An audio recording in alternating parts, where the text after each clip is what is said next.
दिल्लीमध्ये आता मुख्यमंत्री कोण होणार यावर शिक्कामोर्तब झालेला आहे। पाहुयात त्याच संदर्भातल्या टॉप 9 बातम्या।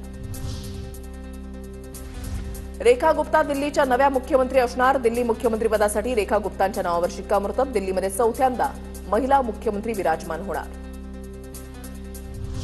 तुमच्या सर्वांच्या आशीर्वाद आणि सहकार्याबद्दल मनापासून आभार। मुख्यमंत्रीपदाच्या घोषणेनंतर रेखा गुप्ता यांची प्रतिक्रिया।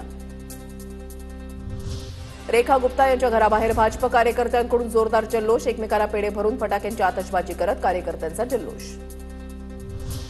परवेश वर्मा दिल्ली विधानसभेचे उपमुख्यमंत्री असणार। नवी दिल्ली विधानसभेतून ते भाजपचे आमदार आहेत। त्यांनी आपचे नेते अरविंद केजरीवाल यांचा पराभव केलाय। विजेंद्र गुप्ता दिल्ली विधानसभा अध्यक्ष असणार। विजेंद्र गुप्ता रोहिणी विधानसभेतून भाजपचे आमदार आहेत। दिल्लीमध्ये मुख्यमंत्र्यांसह 6 मंत्री शपथ घेणार। उद्या रामलीला मैदानावर शपथविधी सोहळा पार पडणार। दिल्लीच्या माजी मुख्यमंत्री आतिशींकडून रेखा गुप्तांना शुभेच्छा। तर भाजपनं दिल्लीमधील जनतेला दिलेलं आश्वासन त्या पूर्ण करतील अशी आशा व्यक्त केली आहे। मुख्यमंत्री फडणवीस 2 दिवसीय दिल्ली दौऱ्यावर। उद्या दिल्लीमध्ये मुख्यमंत्री शपथविधी कार्यक्रमाला आणि 21 तारखेला मराठी साहित्य संमेलनाला हजेरी लावणार।